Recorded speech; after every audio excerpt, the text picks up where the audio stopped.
Good morning प्यारे विद्यार्थियों।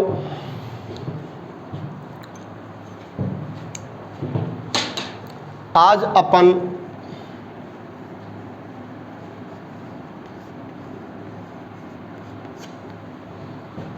Zoology के कुछ पार्ट्स जो आपके सिलेबस में है वो सम्मिलित करने जा रहे हैं। अब जूलॉजी जो सीनियर क्लास में आपकी जो जूलॉजी से संबंधित लेसन है वो सारे के सारे किससे संबंधित है बेटा? मानव से संबंधित है। और मानव से भी मानव फिजियोलॉजी से संबंधित है। मानव फिजियोलॉजी, और फिजियोलॉजी को दो पार्ट्स में डिवाइड किया गया है, अर्थात जो ह्यूमन फिजियोलॉजी है उस ह्यूमन फिजियोलॉजी के सिस्टम से संबंधित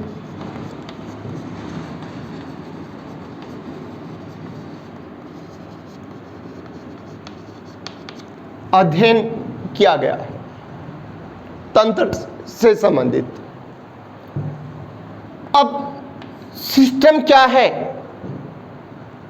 तो सिस्टम से पहले आपके पास सबको पता है मानव शरीर की संरचनात्मक एवं क्रियात्मक इकाई को क्या कहते हैं बेटा? सेल। किसी विशेष कार्य करने के लिए सेल्स का बनाती है बेटा समूह। सेल्स के ऐसे समूह क्या कहते हैं? टिश्यूज। और किसी विशेष कार्य को संपन्न करने के लिए कोशिकाएं ऊतक भी क्या बनाते हैं बेटा? समूह बनाते हैं। ऊतकों के ऐसे समूह क्या कहते हैं? ऑर्गन्स। और किसी विशेष कार्य को संपन्न करने के लिए ऑर्गन्स भी क्या बनाते हैं बेटा? समूह बनाते हैं। ऑर्गन्स के ऐसे समूह क्या कहते हैं? सिस्टम कहते हैं। अब अनेक प्रकार के सिस्टम जब मिलकर कार्य करते हैं तब किसका निर्माण होता है बेटा? मानव शरीर का निर्माण होता है। अब मानव शरीर में कौन कौन से तंत्र पाए जाते हैं तो वो याद करो बेटा। मानव शरीर का निर्माण करने के लिए अनेक प्रकार के तंत्र भाग लेते हैं।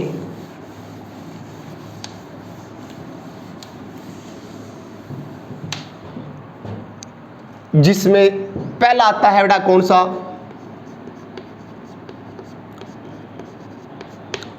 पाचन तंत्र। दूसरा कौन सा आता है बेटा?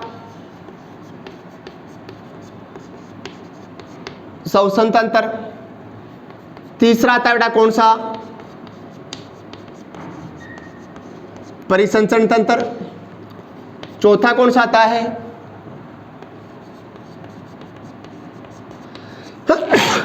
उत्सर्जन तंत्र। पांचवा कौन सा आता है? जनन तंत्र। छठा आता है बेटा कौन सा?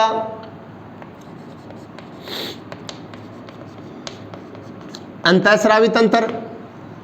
सातवां आता है बेटा कौन सा?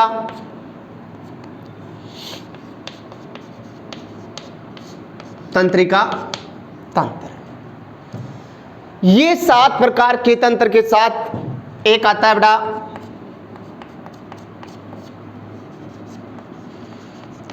अध्यावरणीय तंत्र। ये मूल 8 तंत्र आपके सिलेबस में दिए हुए हैं। अब ह्यूमन फिजियोलॉजी के जो ये लेसन है इन लेसनों में 2 पार्ट्स बनाए गए हैं। पहला उस तंत्र की बेटा संरचना और दूसरा उस तंत्र की क्रियाविधि। 2 पार्ट्स में ये पूरे तंत्र क्या किए गए हैं? डिवाइड किए गए हैं। पहले उस तंत्र की संरचना, दूसरा उस तंत्र की क्रियाविधि। अब इन तंत्र को कैसे याद रखोगे? इनके कार्य क्या है? कैसे जूलॉजी याद रखी जाती है? तो आप सबको पता है बेटा पहला पार्ट इंपॉर्टेंट है सभी जीवों को अपनी जैविक क्रियाएं संपन्न करने के लिए किसकी आवश्यकता पड़ती है बेटा?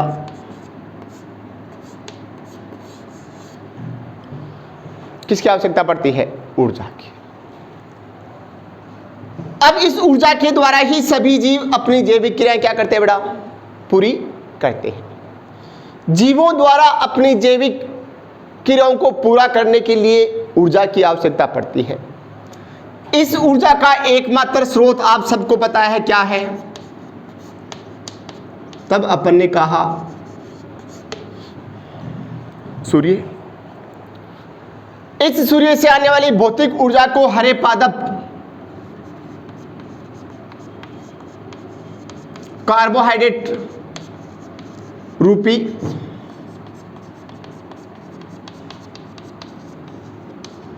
रासायनिक ऊर्जा में क्या कर दिया बेटा? रूपांतरण कर दिया। अब कार्बोहाइड्रेट रूपी रासायनिक ऊर्जा किस में संचय होगी बेटा? पादपों में। अब यहां डायरेक्टली अपनी जूलॉजी में है, वो तो किससे संबंधित है बेटा? मानव संदर्भ और मानव जंतु है, और जंतु किस श्रेणी में सम्मिलित करते बेटा? उपभोक्ता। अब मानव या अन्य जंतु इस कार्बोहाइड्रेट रूपी रासायनिक ऊर्जा को किसके रूप में लेते हैं बेटा? पोषण के रूप में क्या करते हैं? ग्रहण करते हैं। अब पोषण के आधार पर आप सबको पता है मानव किस प्रकार का प्राणी है बेटा? परपोषी। और परपोषी है, इसका मतलब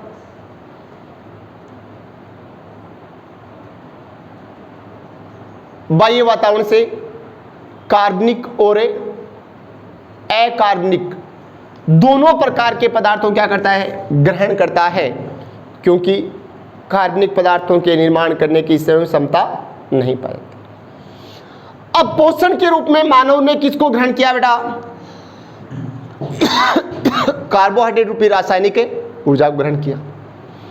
अब कार्बोहाइड्रेट रूपी रासायनिक ऊर्जा के रूप में जो ग्रहण किया, उसमें वो कार्बनिक पदार्थ किस फॉर्म में पाए जाते हैं बेटा? जटिल फॉर्म में पाए जाते हैं। तब अपना पहला तंत्र काम करना शुरू करता है बेटा। कौन सा? पाचन तंत्र। मानव के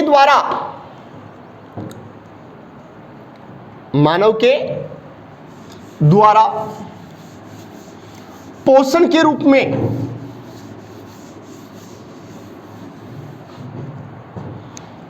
जो जटिल कार्बनिक ग्रहण किए गए हैं, उन जटिल कार्बनिक पदार्थों को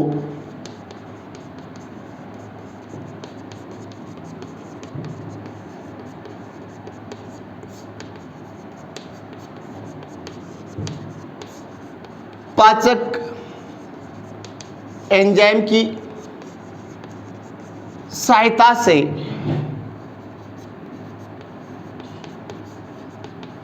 अवशोषण करने योग्य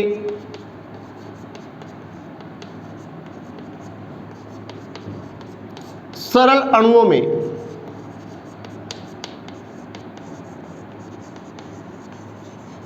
रूपांतरण जिस तंत्र द्वारा होता है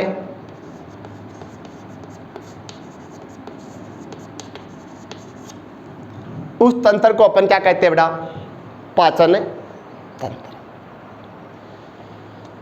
मानव द्वारा जो जटिल, या किसी जंतु द्वारा ले लो आप, मानव द्वारा जो जटिल कार्बनिक पदार्थों को ग्रहण किया जाता है, उन जटिल कार्बनिक पदार्थों को पाचक एंजाइमों की सहायता से अवशोषण करने योग्य सरल कार्बनिक पदार्थों में जिस तंत्र के द्वारा रूपांतरण किया जाता है, उसे क्या कहते हैं? पाचन तंत्र। अब पाचन की प्रक्रिया के द्वारा जो पोषण के रूप में जटिल कार्बनिक पदार्थ ग्रहण किए गए हैं,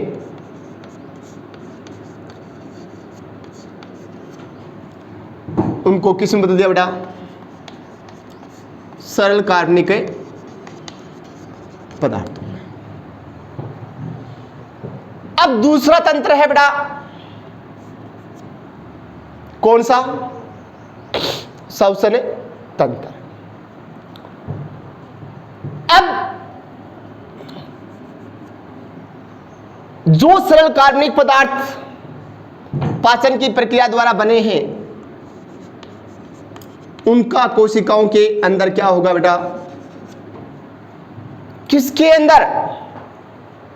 कोशिकाओं के अंदर उन सरल कार्बनिक पदार्थों का क्या होता है बेटा? ऑक्सीकरण, जिसके फलस्वरूप CO2 प्लस क्या बनती है बेटा? ऊर्जा बनती है। तथा ऑक्सीकरण करने के लिए बाहर से किसकी आवश्यकता पड़ती है? O2 की आवश्यकता पड़ती है। और ऑक्सीकरण के फलस्वरूप क्या बनी? CO2। अब ये CO2 को तो शरीर से क्या करना है? कोशिकाओं से बाहर निकालना है, और O2 को शरीर से या वायुमंडल से कोशिकाओं तक क्या करना है बेटा? ट्रांसफर करना। अब इस प्रकार उत्तक व वायुमंडल के बीच O2 एंड CO2 का जो आदान प्रदान जिस तंत्र की सहायता से होता है उस तंत्र को क्या कहते हैं बेटा? श्वसन तंत्र कहते हैं।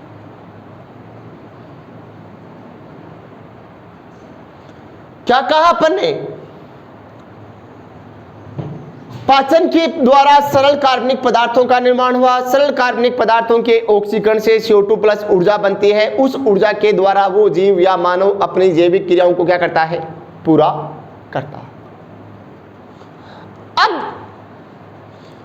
सरल कार्बनिक पदार्थों का ऑक्सीकरण करने के लिए उस जीव को किसकी आवश्यकता होती है बेटा? ऑक्सीजन की। और उस ऑक्सीजन का स्रोत मानव के लिए या अन्य उच्च वर्गीय जंतुओं के लिए क्या होता है? वायुमंडल। अब वायुमंडल से ऑक्सीजन को कहां पहुंचाना पड़ेगा?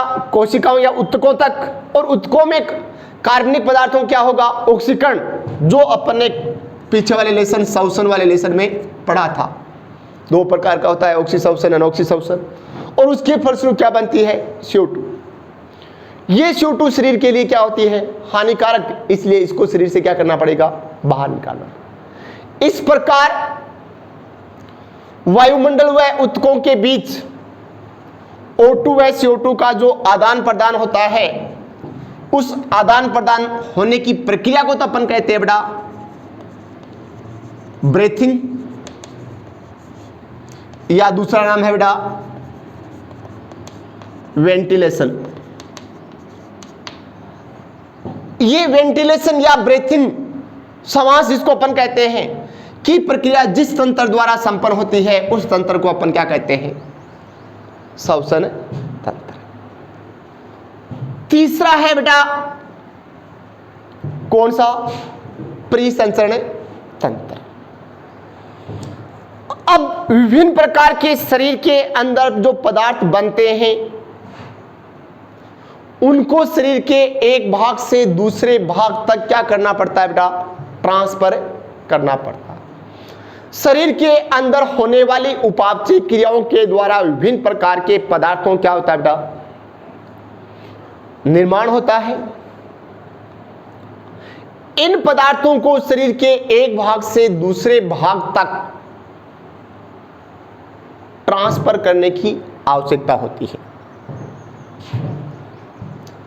अब ट्रांसफर करने के लिए जिस तंत्र की आवश्यकता होती है या जिस तंत्र की सहायता से विभिन्न प्रकार के पदार्थ जैसे गैसेज है, खाद्य पदार्थ है, या हार्मोन्स है, या उत्सर्जित पदार्थ है, उनको शरीर के एक भाग से दूसरे भाग तक स्थानांतरण करने का कार्य जिस तंत्र की सहायता से होता है उस तंत्र को अपन क्या कहते हैं बेटा?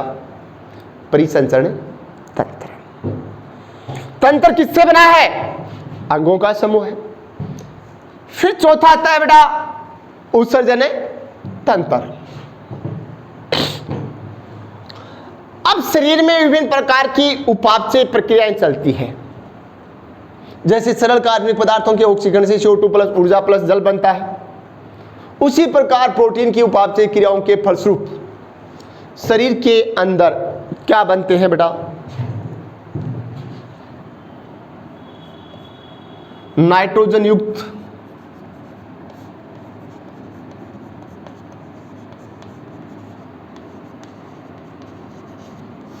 क्या बनते हैं? अपशिष्ट पदार्थ बनते हैं। अब शरीर के अंदर संपन्न होने वाली उपापचय प्रक्रियाओं के द्वारा जो नाइट्रोजन युक्त अपशिष्ट पदार्थ बनते हैं, इन नाइट्रोजन युक्त अपशिष्ट पदार्थों को शरीर से क्या करना पड़ता है बेटा? बाहर निकालना पड़ता है, क्योंकि नाइट्रोजन युक्त अपशिष्ट पदार्थ बॉडी के लिए क्या होते हैं? हानिकारक होते हैं। नाइट्रोजन युक्त अपशिष्ट पदार्थों को शरीर से बाहर निकालना तो क्या कहलाता है? उत्सर्जन। वह उत्सर्जन की प्रक्रिया जिस तंत्र की सहायता से संपन्न होती है, उस तंत्र को अपन क्या कहते हैं बेटा? उत्सर्जन तंत्र या उत्सर्जी तंत्र। फिर है जनन तंत्र। अब किसी भी जीव का अस्तित्व तभी बना रह सकता है बेटा जब वह जनन की प्रक्रिया के द्वारा अपने समान क्या उत्पन्न करता है? संतति उत्पन्न करता है। किसी जीव के द्वारा अपने समान संतति उत्पन्न करने की प्रक्रिया को तो अपन कहते हैं जनन, और जनन की प्रक्रिया जिस तंत्र की सहायता से संपन्न होती है, उस तंत्र को क्या कहते हैं? जनन तंत्र। फिर इसके पश्चात दो तंत्र आते हैं बेटा, अंतःस्रावी तंत्र व तंत्रिका तंत्र। अब विभिन्न प्रकार के शरीर में क्या पाते हैं? तंत्र पाते हैं। वह शरीर के अंदर विभिन्न प्रकार की क्या चलती है बेटा? उपापचय क्रियाएं चलती है। शरीर के अंदर विभिन्न प्रकार के तंत्र पाते हैं, या शरीर अनेक प्रकार के तंत्रों से मिलकर बना होता है, और शरीर इन तंत्रों के अंदर विभिन्न प्रकार की क्या चलती है बेटा? उपापचय क्रियाएं चलती है। इन उपापचय क्रियाओं व इन तंत्र में सामंजस्य व समन्वय बनाए रखने का कार्य, या अपन यूं कह सकते हैं कि जो विभिन्न प्रकार के शरीर के अंदर अंग पाते हैं या तंत्र पाते हैं, उन अंग व तंत्रों की क्रिया विधि पर नियंत्रण जिस तंत्र द्वारा संपन्न होता है, उसमें से एक तो आ जाता है बेटा आपका कौन सा? तंत्रिका तंत्र, और दूसरा आ जाता है कौन सा? अंतःस्रावी तंत्र। अब तंत्रिका तंत्र में तो मस्तिष्क मेरुरज्जु आ जाएगा, अंतःस्रावी तंत्र में विभिन्न प्रकार के हार्मोन्स आ जाएंगे, और एक हो गया बेटा कौन सा? अधावरणी तंत्र। मानव शरीर का बाह्य आवरण जो है, रक्षात्मक आवरण है, उस रक्षात्मक आवरण को अपन क्या कहते हैं? अधावरणी तंत्र कहते हैं। अब ये जो विभिन्न प्रकार के तंत्र पाते हैं, इन तंत्रों में अपन ने क्या कहा कि दो पार्ट्स हैं। एक तो बेटा इन तंत्र की एनाटॉमी है, यानी कि इनकी आंतरिक संरचना क्या है, और दूसरा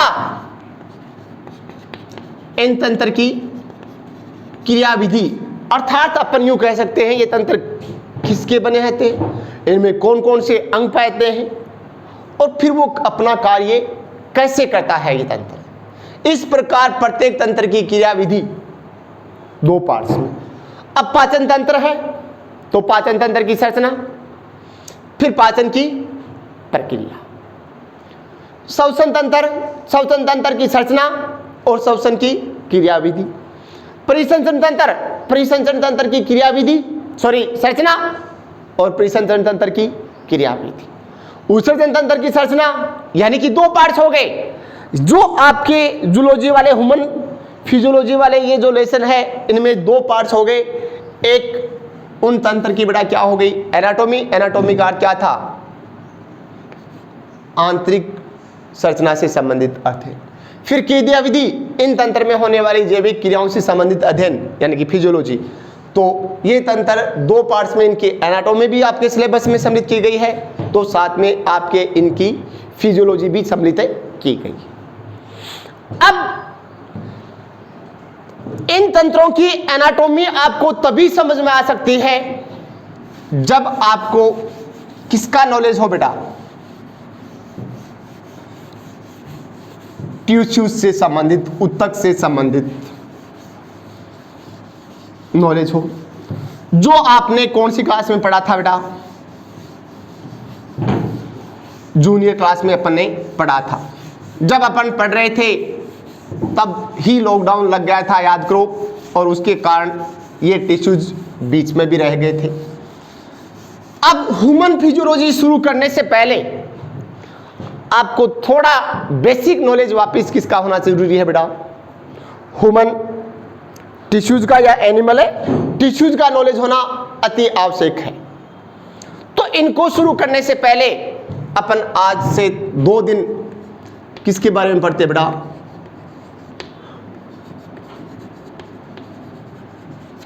एनिमल टिश्यूज के बारे में। अब एनिमल टिश्यूज क्या है, तब अपन ने कहा किसके अंदर बेटा,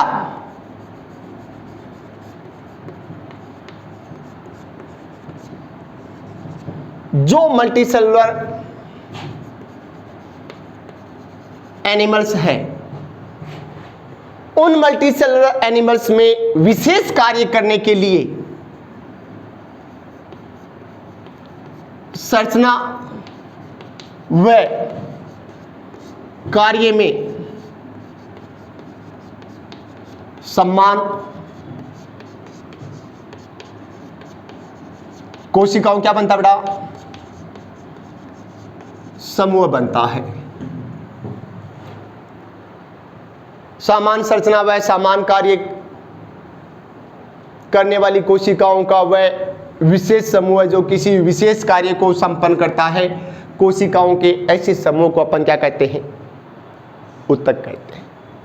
अब जूनियर क्लास में अपन ने पढ़ा था ऊतकों से संबंधित अध्ययन को अपन क्या कहते हैं बेटा, हिस्टोलॉजी कहते हैं। क्या कहते हैं बेटा, हिस्टोलॉजी। अब जो एनिमल टिश्यूज है, इन एनिमल टिश्यूज को जूनियर क्लास में अपन ने कितने पार्ट्स में डिवाइड किया था बेटा, 4 पार्ट्स में डिवाइड किया था।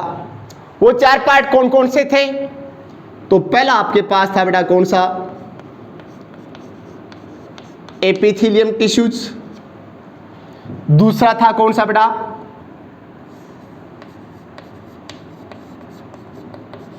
Connective tissues. तीसरा था मस्कुलर टिश्यूज और चौथा था बेटा नर्वस टिश्यूज। आज अपन सबसे पहले जो आपका पढ़ावा भी है किसकी बात करते हैं बेटा,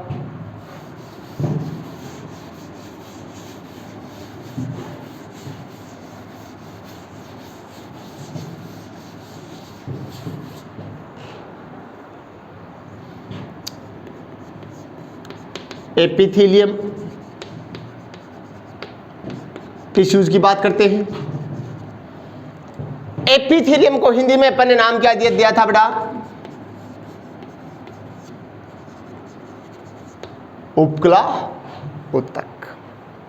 अब एपिथेलियम जो शब्द है वो 2 शब्दों से मिलकर बना है, एपी प्लस थीलिया। एपी का अर्थ होता है बेटा अपॉन, थीलिया का अर्थ होता है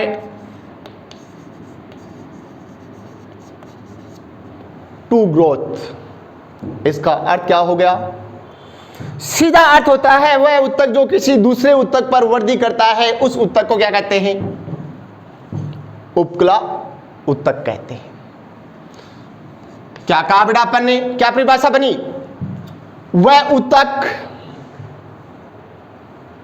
जो किसी दूसरे उत्तक पर क्या करता है? वृद्धि करता है, उस उत्तक को अपन क्या कहते हैं? उपकला उत्तक। या अपन ने एक दूसरी परिभाषा दी थी बेटा, याद करो। वह उत्तक जिसकी एक सतह या तो डायरेक्टली एटमॉस्फेयर से संपर्क में रहती है, या जिसकी एक सतह बॉडी के लिक्विड या तरल पदार्थ से क्या रहती है बेटा? सीधे संपर्क में रहती है, उसे क्या कहते हैं? उपकला उत्तक। या फिर तीसरी परिभाषा अपन क्या बना सकते हैं? उपकला उत्तक वह उत्तक है जो या तो अंग या शरीर की बाह्य परत का निर्माण, सतह का निर्माण करता है, या जो शरीर के खोखले भाग है, उन खोखले भाग के आंतरिक अस्तर का निर्माण किसके द्वारा होता है बेटा? उपकला उत्तक के द्वारा होता है।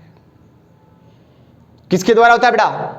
उपकला उत्तक के द्वारा होता है। अब उपकला उत्तक की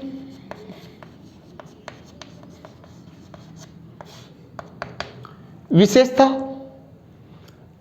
में अपन ने क्या बताई थी बेटा? सबसे पहली विशेषता बताई थी कि उपकला उत्तक सदैव किस पर बेटा? पोषण के लिए किसके ऊपर ग्रोथ करता है? संयोजी उत्तक पर वृद्धि करता है। इसका मतलब क्या हो गया बेटा? उपकला उत्तक सदैव किसके ऊपर पाया है? संयोजी उत्तक के ऊपर पाया है। इसका मतलब उपकला उत्तक के जस्ट नीचे क्या पाया है बेटा? संयोजी उत्तक पाया। दूसरी विशेषता बताई थी, याद करो बेटा। जो संयोजी उत्तक है, उस संयोजी उत्तक वह उपकला उत्तक के बीच एक नॉन लिविंग, नॉन सेलुलर यानी कि अजीवित, अकोशिकीय पतली झिल्ली पाई जाती है, जिसे क्या कहते हैं? बेसमेंट मेम्ब्रेन या आधारी कला कहते हैं। तीसरी विशेषता क्या बताई थी? उपकला उत्तक संयोजी उत्तक में क्या रहता है बेटा? दंसा हुआ रहता है। चौथी विशेषता क्या बताई थी? उपकला उत्तक के निर्माण में जो भाग सेल लेती है, उन सेल के बीच आईसीएस, इंटरसेलुलर स्पेस नहीं पाते। अर्थात इस उत्तक के निर्माण में भाग लेने वाली जो कोशिकाएं हैं, वो संगनता से आपस में क्या रहती है? जुड़ी हुई रहती है, जिसके कारण इस उत्तक के निर्माण में भाग लेने वाली कोशिकाओं के बीच कोई रिक्त स्थान नहीं पाता है, जिन्हें अपन आईसीएस कहते हैं। वो क्या होते हैं? एब्सेंट।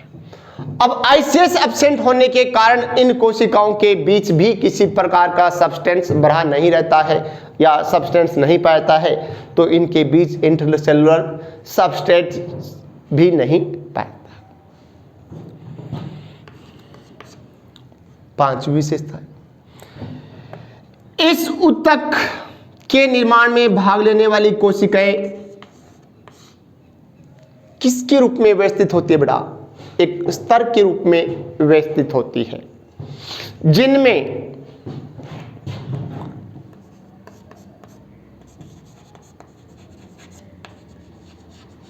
ब्लड वेसल्स, नर्वस, भी एब्सेंट होते हैं। अब ये जो उपला उत्तक है, इस उपला उत्तक में क्या कहा बेटा अपन ने, तंत्रिकाएं भी नहीं पाती है और ब्लड वेसल्स यानी कि रक्त वाहिनियां भी नहीं पाती है। अब स्किन है उसका ऊपरी भाग,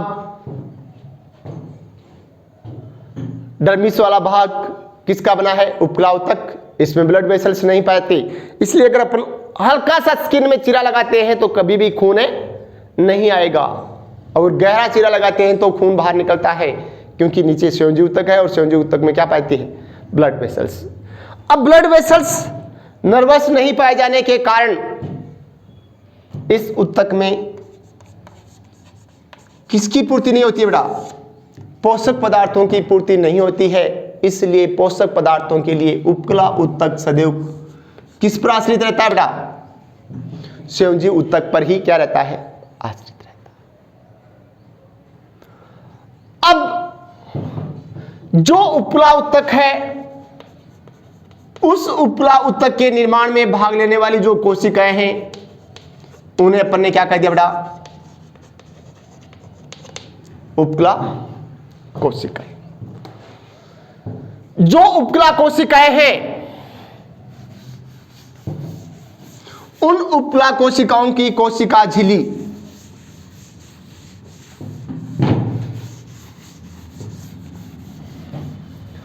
आपस में व्यवस्थित होकर इस उत्तक को क्या प्रदान करती है बेटा, दृढ़ता प्रदान करती है, और दृढ़ता प्रदान करने के लिए उपला उत्तक में 3 प्रकार की संरचनाएं बनती है, जिसमें सबसे पहला कौन सा आ गया बेटा, टाइट जंक्शन। टाइट जंक्शन का अर्थ क्या था, इस उत्तक के निर्माण में भाग लेने वाली उपला कोशिकाओं की उपला कोशिकाएं अत्यधिक नजदीक क्या होती है बेटा, व्यवस्थित होती है, अर्थात अपन कह सकते हैं संगनता बनाए रखती है, इसे ही क्या कहते हैं, टाइट जंक्शन, जिसके कारण उपला उत्तक को क्या मिलती है बेटा, दृढ़ता मिलती है। दूसरा अपन ने कहा इंटर सेलुलर ब्रिज। तब अपन ने क्या कहा था जूनियर क्लास में, याद करो, कि उपला उत्तक के निर्माण में भाग लेने वाली उपला कोशिकाओं, ये उपला कोशिका ए हो गई, ये उपला कोशिका क्या हो गई बेटा, बी हो गई। उपला कोशिकाओं की कोशिका झिल्ली किसका निर्माण करती है बेटा, अंगुलीनुमा प्रवर्ध का निर्माण करती है। किसका निर्माण करती है, अंगुलीनुमा प्रवर्ध का निर्माण करती है, जिसे उपला कोशिका की आरंभ या भुजा कहते हैं। ये आरंभ आपस में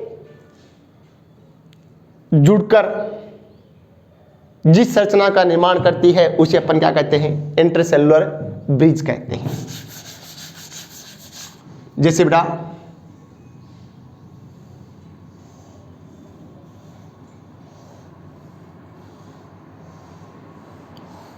ये कोई उपला कोशिका ए है और ये इसकी कोशिका झिल्ली, जिससे ये वर्दी के द्वारा क्या बन गए बेटा, अंगुलीनुमा प्रवर्त। ये आपके पास कोई उपला कोशिका बी है,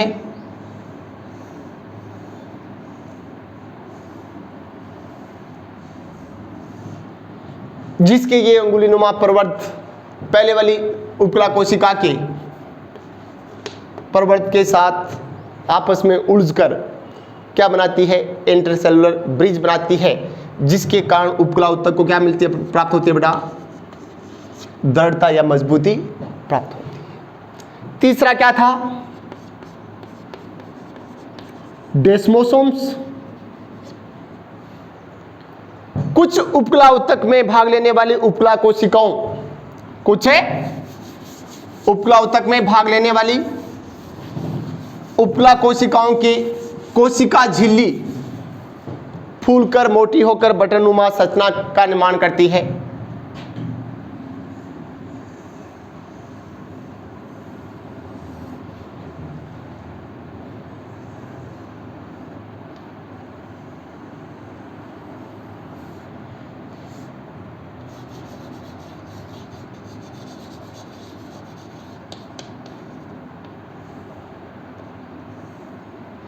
जिसे क्या कहते हैं बेटा, डेस्मोसोम्स कहते हैं, जिससे केराटिन प्रोटीन के बने हुए तंतु निकले रहते हैं जिन्हें टोनोफाइब्रिल कहते हैं। इन टोनोफाइब्रिल्स और डेस्मोसोम्स की प्रजनन के कारण इस उपकला उत्तक को क्या मिलती है बेटा, दृढ़ता मिलती है। फिर इसके पश्चात अगला पार्ट आता है, अगली विशेषता आती है बेटा कि जो उपकला उत्तक है उस उपकला उत्तक के निर्माण में भाग लेने वाली जो कोशिकाएं हैं ये उपकला कोशिका है, ये इसकी कोशिका झिल्ली है केंद्रक। उपकला कोशिका की जो सतह है, सरफेस है, वो क्या हो सकती है बेटा, स्मूथ, यानी कि क्या हो सकती है बेटा, चिकनी हो सकती है, या उससे क्या निकले रह सकते हैं बेटा, माइक्रोविलाई या सीलिया या स्टीरियोसीलिया निकले रहते हैं। अब अपन ने कहा जो कि उपकला उत्तक है उसके निर्माण में भाग लेने वाली जो उपकला कोशिकाएं हैं उनकी सतह क्या हो सकती है बेटा, स्मूथ हो सकती है, या उसकी एक सरफेस से क्या निकले रह सकते हैं, माइक्रोविलाई या सीलिया या स्टीरियोसीलिया निकले रह सकते हैं। अब माइक्रोविलाई क्या है, तो माइक्रोविलाई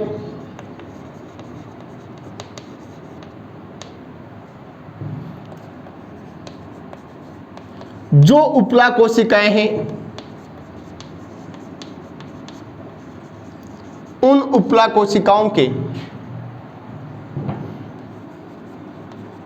अत्यधिक पतले, छोटे, जीवद्रव्य प्रवर्ध है। माइक्रोविलाई क्या है बेटा, तो उपकला कोशिका के उत्तक के निर्माण में भाग लेने वाली उपकला कोशिकाओं से जो अत्यधिक छोटे, पतले जीवद्रव्य प्रवर्ध निकलते हैं उन्हें क्या कहते हैं, माइक्रोविलाई। जीवद्रव्य प्रवर्ध का अर्थ क्या है बेटा,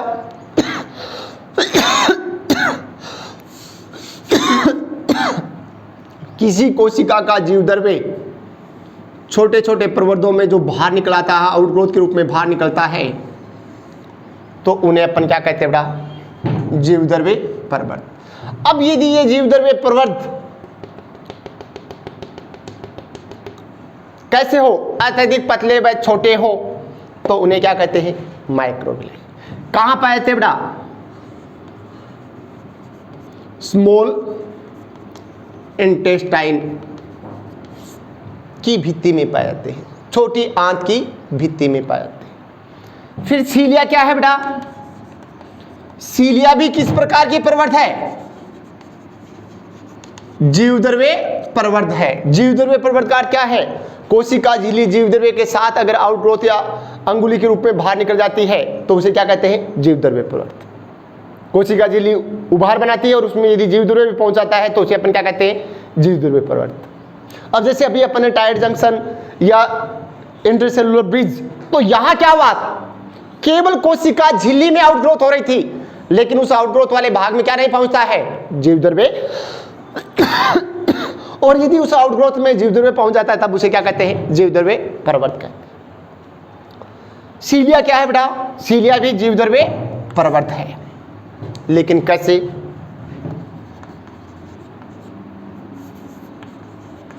लंबे व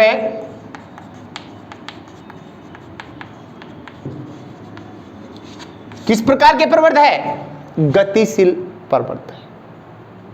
इनमें क्या पाई जाती है, गति पाई जाती है। जैसे कहां बेटा, ग्रसिका में या अंडवाहिनी की भित्ति में जो उपकला उत्तक भाग लेता है वो कैसा होता है बेटा, सीलिया युक्त होता है। तीसरा बेटा स्टीरियोसीलिया, दृढ़ पक्षमाभ, लंबे व गतिशील के स्थान पर कैसे हो बेटा, गतिहीन हो, प्रवृत्त हो या जीव द्रव्य प्रवृत्त हो तो उसे अपन क्या कहते हैं? Small sorry stereocilia. अब जो उपकला उत्तक है उस उपकला उत्तक का मुख्य कार्य क्या है बेटा?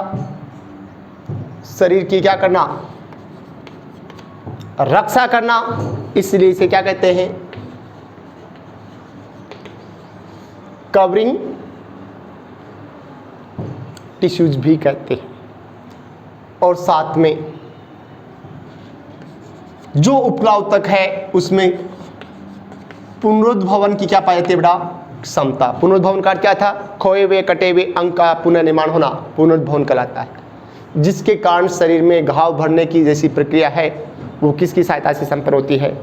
उपकला उत्तक। अब कल वाले टॉपिक में अपन टाइप ऑफ एपिथेलियम टिश्यूज पढ़ेंगे बेटा। थैंक्स।